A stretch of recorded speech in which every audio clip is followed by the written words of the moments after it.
Assalamualaikum warahmatullahi wabarakatuh. Baik sahabat dimanapun anda berada, kali ini kita punya pembahasan yang sangat penting untuk kita bahas. Tentunya semoga kita bisa berada dalam keyakinan yang lurus yang sesuai dengan akidah Ahlussunnah wal Jamaah. Yaitu di sini kita akan membahas tentang ada suatu kesalahan fatal di dalam penyampaian, yaitu yang kita hormati Ustadz Piranda. Dalam arti kata di sini kita mengklarifikasi ataupun ingin mengomentari. Kenapa kita berani mengkomentari beliau? Karena kita tahu Ustadz Piranda ini adalah orang yang berpendidikan tinggi, dan orang yang berpendidikan tinggi itu tentunya akan selalu memberikan kesempatan ataupun membuka peluang untuk orang bisa memberikan komentar dan saran. Apalagi kajian-kajian ilmiah itu selalu akan dibuka yang namanya kritik dan saran. Sekali lagi ingin saya sampaikan, di sini kita hanya menyampaikan sebuah kritik dan saran bahwasanya dalam penyampaian beliau yang satu ini adalah salah total, yaitu mengenai Imam Abu Hasan Al-Asy'ari, bahwasanya informasi yang beliau sampaikan ini itu sangat bertolak belakang dengan kebenaran. Sekali lagi saya ingatkan, kita di sini bukan untuk menggurui, bukan untuk lebih sok tahu ya, tapi sebagaimana yang kita maklumi, beliau ini adalah orang yang berpendidikan tinggi. Orang yang berpendidikan tinggi itu akan selalu memberikan peluang kritik dan saran dari orang lain. Begitu juga dengan saya pribadi, kolom komentar selalu terbuka untuk kita semua berdiskusi kawan-kawan ya. Ingat, di sini kita adalah untuk mencari kebenaran supaya kita itu memang sesuai Al-Quran dan Sunnah. Dan di dalam mengkritik ini juga turut saya sertakan, ini ada Al-Quran, bahwasanya memang nanti kita akan mengambil dalil itu sesuai dengan Al-Quran. Kemudian ada kitab hadis, nantinya juga kita akan membahas sesuai Al-Quran dan hadis. Juga ada referensi yang lain tentang nantinya, yaitu mengenai Imam Abu Hasan Al-Asy'ari. Dan ada kitab yang sesuai dengan rumusan paham Imam Abu Hasan Al-Asy'ari, yaitu kitab Hasyiah Dusuki, yaitu di atas Syarih Al-Imam Said Muhammad bin Yusuf As-Sanusi.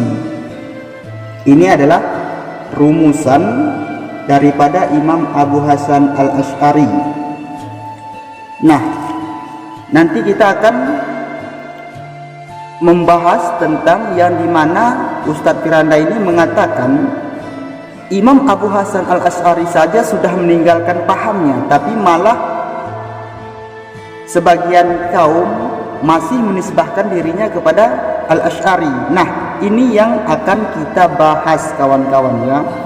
Nanti kita akan dengarkan pernyataan Ustadz Piranda ini, tapi sekali lagi saya tekankan, di sini kenapa saya berkomitmen untuk mengomentari ataupun memberikan kritik dan saran, karena beliau adalah seorang yang berpendidikan tinggi. Ingat ya, karena beliau seorang yang berpendidikan tinggi, tentunya kritik dan saran itu akan diterima. Begitu juga karena saya memang ini kita akan membahasnya ilmiah, kolom komentar itu saya aktifkan, tidak ada istilah non aktif kawan-kawan. Jadi silahkan nanti kita berdiskusi, tentunya yang sesuai lengkap referensi sesuai dengan kajian ilmiah kawan-kawan ya. Baik, sebelumnya kita akan mendengarkan terlebih dahulu, yaitu penyampaian Ustadz Piranda ini yang terhormat Ustadz Piranda. Nanti di ujung perkataannya kita dengarkan sama-sama bahwasanya Imam Abu Hasan Al-Asy'ari saja sudah meninggalkan pahamnya. Ini yang perlu nanti kita bahas ya. Sekarang mari kita dengarkan dulu pernyataan beliau. Imam mereka Al-Imam Abu Hasan Al-Asy'ari rahimahullahu ta'ala ya, beliau ini tumbuh dalam madhab Al-Mu'tazilah. Jadi selama 40 tahun beliau belajar madhab Mu'tazilah dengan suami ibunya, yaitu kalau nggak salah Abu Ali Al-Jubbai. Ini tokoh Mu'tazilah. Maka dia belajar Mu'tazilah dari suami ibunya, bapak tirinya, selama 40 tahun.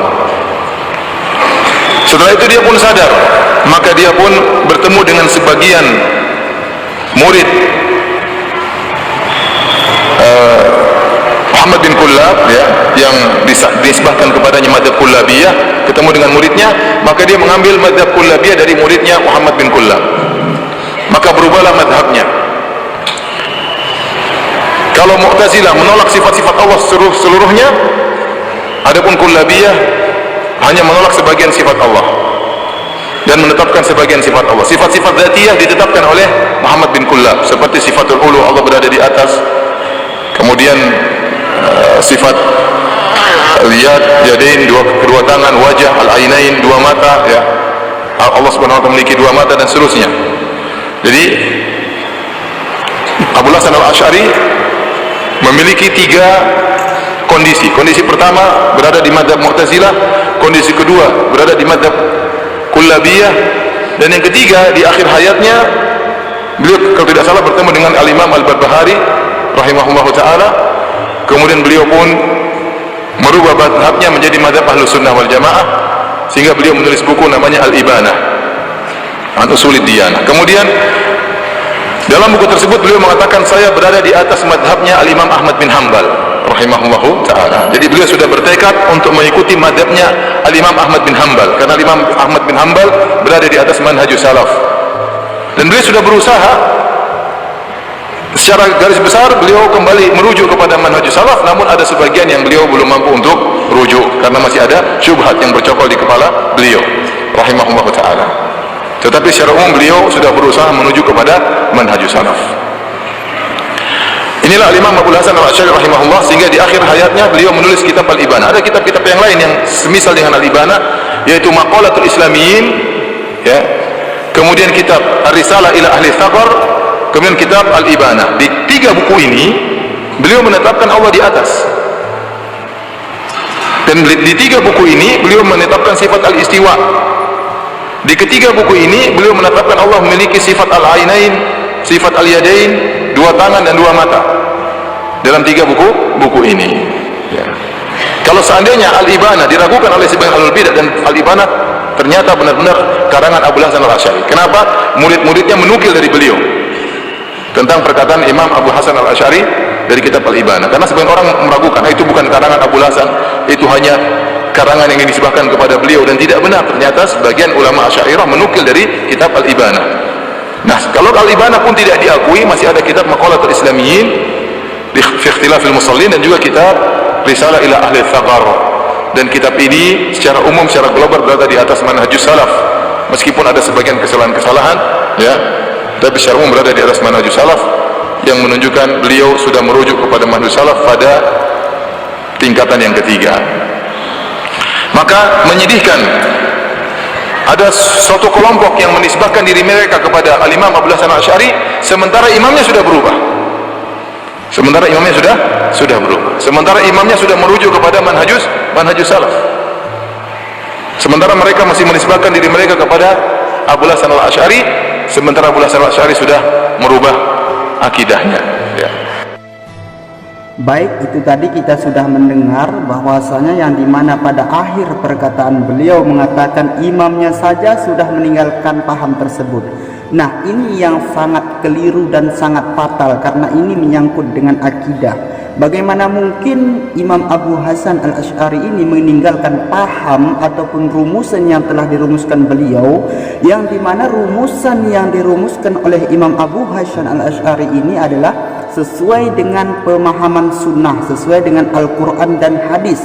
Bahkan di dalam rumusan Imam Abu Hasan al-Asy'ari ini juga dilengkapi selain daripada dalil nakli, yaitu berdasarkan Al-Quran dan hadis, juga ada dalil yang namanya akli, yaitu secara akal. Dalam arti kata, kenapa akal ini sebagai pelengkap? Bukan berarti rumusan Imam Abu Hasan al-Asy'ari ini berdasarkan akal, tetapi kita namanya memahami Al-Quran dan hadis itu kan tentu juga perlu kepada akal. Nah, jadi begitu lengkapnya rumusan Imam Abu Hasan al-Asy'ari ini yang dikatakan oleh para ustadz-ustadz yang mereka mengatakan beliau sendiri sudah meninggalkan pahamnya. Ini yang perlu kita garis bawahi, bahwasanya ini adalah salah total. Karena rumusan yang telah dirumuskan itu sesuai dengan Al-Quran dan hadis. Yang pertama, mana hadisnya? Nah, ini yang perlu kita pahami dulu, bahwasanya rumusan akidah Imam Abu Hasyam Al-Asy'ari itu ada pada 6 pokok. Yang pertama tentang uluhiyah, ketuhanan ataupun ibarat lain itu ma'rifatullah, mengenal Allah. Itulah ada sifat 20 yang wajib bagi Allah, itu berdasarkan dalilnya ada Al-Quran ya, nanti kita tunjukkan ayatnya semua. Kemudian sifat wajib bagi Nabi, kemudian tentunya Nabi nanti mustahil juga bagi Allah itu ada 20, sehingga nanti kita akan tunjukkan dari mana dalilnya ini. Misalkan sifat wajib bagi Allah wujud, qidam, baka, mukhalifatul lil hawadis, qiyamuhu binafsih, wahdaniyah, qudrah, iradah, ilmu hayyah. Nanti kita akan tunjukkan dalilnya, bahwasanya ini adalah berdasarkan dari Al-Quran. Kemudian itu satu pokok. Kemudian rumusan yang kedua yaitu ada tentang kenabian, yaitu itulah yang namanya ma'rifatun nabi, nanti dalam istilah rumusan Imam Abu Hasyam Al-Asy'ari. Kemudian malaikat yang wajib diketahui, itu ada dalam paham ataupun akidah Imam Abu Hasyam Al-Asy'ari. Sampai ada hari kiamat, kemudian qada dan qadar. Hal ini berdasarkan hadis. Sekarang kita buka kitab hadisnya. Nah, jangan nanti melalui hafalan, nanti kawan-kawan bilang lagi saya membuat-buat segala macamnya. Sekarang kita buka kitab hadis. Ini hadis dari kitab hadis arba'in kawan-kawannya, yaitu tentang hadis kedua yang diriwayatkan oleh rawahu Muslim, Imam Muslim. Yaitu kita akan buka tentang iman ya, karena ini menyangkut dengan iman. Karena dalam hadis ini ada iman, ihsan, kemudian Islam. Nah, karena pembahasan kita ini menyangkut dengan tauhid, tentu kepada iman. Nah, tentang iman yaitu dikatakan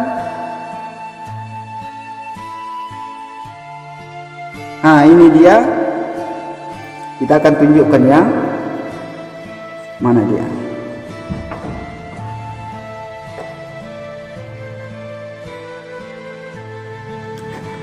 Ini dia, nampak enggak ya?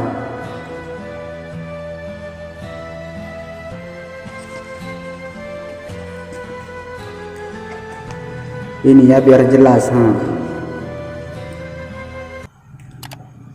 Ini kita bacakan saja. Fa akhbirni anil iman, qala an tu'mina billahi wa malaikatihi wa kutubihi wa rusulihi wal yaumil akhiri wa tu'mina bil qadari khairihi wa syarrihi. Ini dia.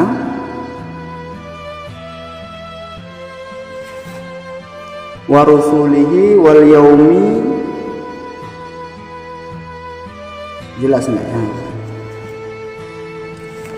Nah, yaitu iman pertama itu beriman kepada Allah, malaikat, kitab-kitab, rasul, hari akhir, hari kiamat.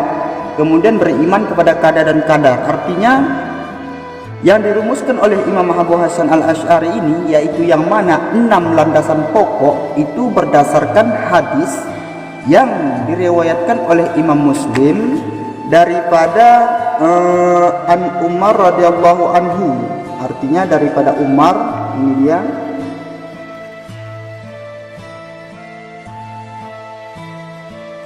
Kurang jelas ya.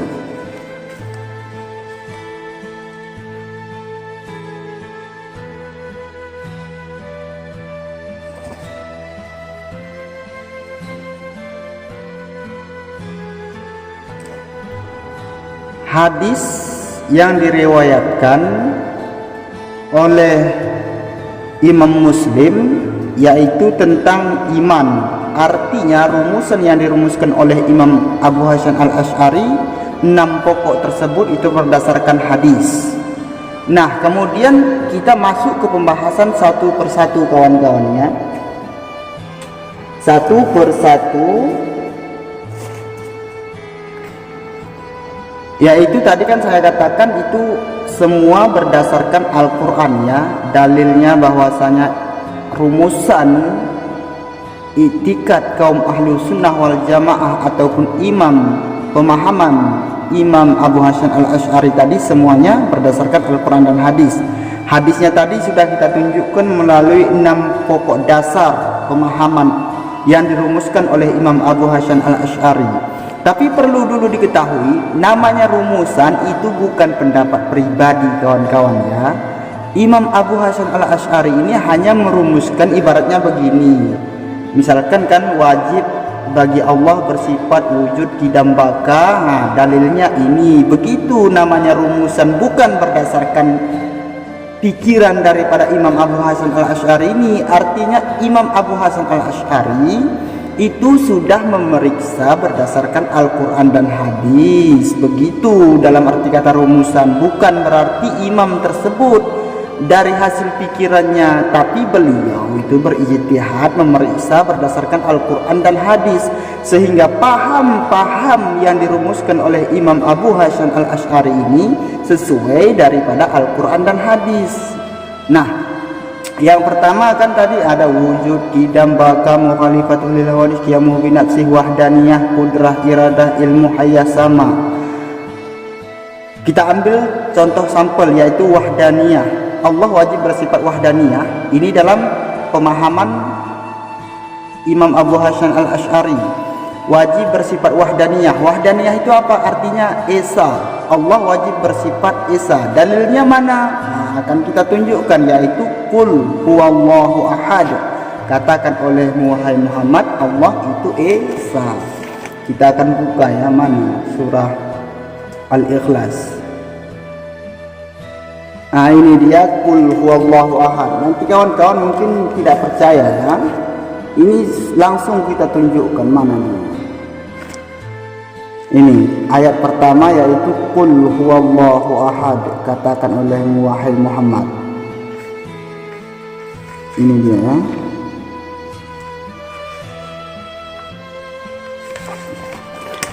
Nanti biar jelasnya kawan-kawan buka aja langsung Al-Quran ya. Qul huwallahu ahad. Itu baru kita ambil satu ya, biar jangan terlalu panjang. Kalau kawan-kawan ingin kita bahas semua satu sifat, kita tunjukkan dalilnya, yaitu daripada wujud, kidam, baka, 20 sifat itu ada dalilnya, itu boleh, tapi di lain pembahasan. Ini kita hanya membahas bahwasanya kita hanya menguatkan apa yang dirumuskan oleh Imam Abu Hasan al-Asy'ari itu sudah berdasarkan sesuai sunnah, sesuai dengan Al-Quran dan hadis yang sesungguhnya. Bahkan yang menariknya lagi, rumusan Imam Abu Hasan al-Asy'ari ini dalam bidang usuluddin, dalam ilmu tauhid ataupun ilmu akidah, beliau itu ataupun kaum Imam Abu Hasan al-Asy'ari itu mengatakan bahwasanya dalam memahami ilmu tauhid itu berbeda dengan furu' syariah. Kalau dalam ilmu tauhid itu tidak memada dengan taklid. Ingat, nah ini adalah suatu pemahaman yang luar biasa. Dalam paham Abu Hasan al-Asy'ari ini, dalam bidang ilmu usuluddin, ilmu tauhid, tidak memada dengan taklid. Ingat, tidak memada dengan taklid. Di sini ada dikatakan yaitu tentang pembahasan untuk kita sampai kepada pemahaman ilmu tauhid. Di sini salah satunya tidak dikatakan tidak sah ya. Bentar ya. Kamera kita kurang itu ya. Ini kita tunjukkan dulu.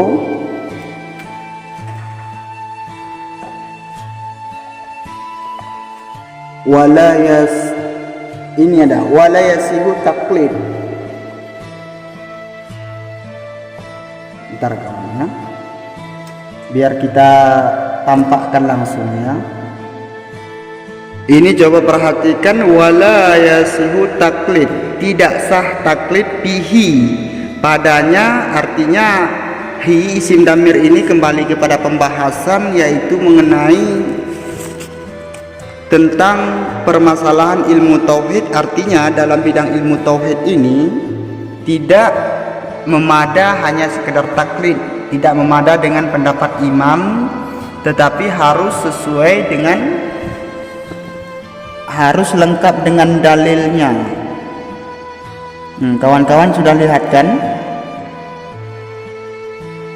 Nah, yang perlu kita sampaikan adalah bahwasanya rumusan Imam Abu Hasan Al-Asy'ari ini itulah yang sesungguhnya rumusan ataupun pemahaman yang sesuai berdasarkan Al-Quran dan hadis. Inilah pemahaman akidah Abu Hasan Al-Asy'ari yang sesuai dengan sunnah, sesuai dengan pemahaman salafus saleh, ulama-ulama salaf. Jadi suatu kesalahan yang besar apabila kita mengatakan Imam Abu Hasan Al-Asy'ari sendiri meninggalkan paham yang telah dibentuk. Nah, kembali kepada pembahasan, yaitu penyampaian yang kita hormati Ustadz Piranda tadi. Beliau mengatakan Imam Abu Hasan Al-Asy'ari kan meninggalkan, padahal kenyataannya tidak. Memang kalau di awal itu masih sependapat, yaitu memang dulunya awal-awalnya Imam Abu Hasan Al-Asy'ari ini tinggal dalam kalangan Mu'tazilah, sehingga ketika Imam Abu Hasan Al-Asy'ari meneliti pemahaman Mu'tazilah ini tidak sesuai dengan Al-Quran dan hadis, itu bertentangan dengan pemahaman para sahabat tabi'in, sehingga beliau mendirikan yang namanya suatu rumusan.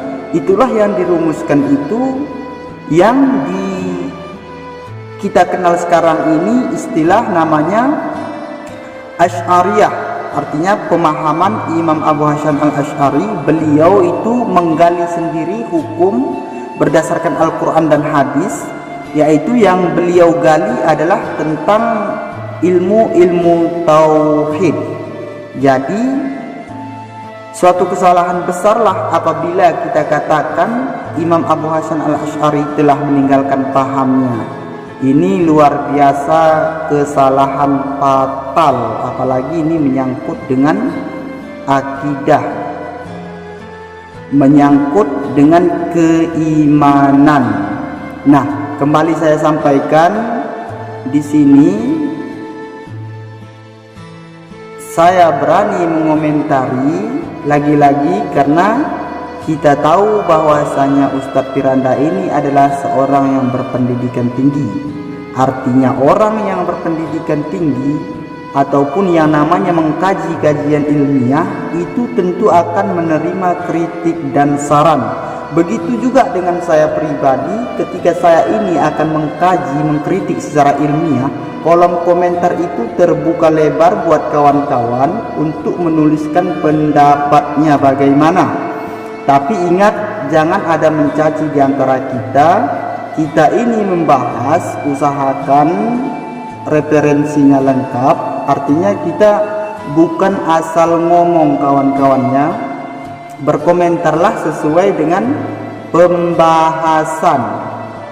Mana tahu ada yang mau meluruskan, ataupun ingin menambahi, ataupun ingin bertanya dan lain sebagainya.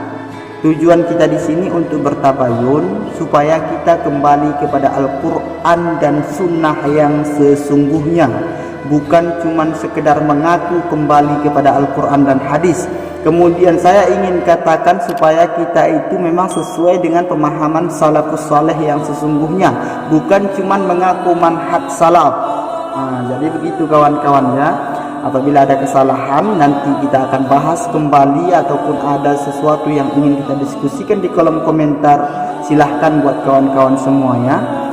Wallahu a'lam bishawab. Wassalamualaikum warahmatullahi wabarakatuh.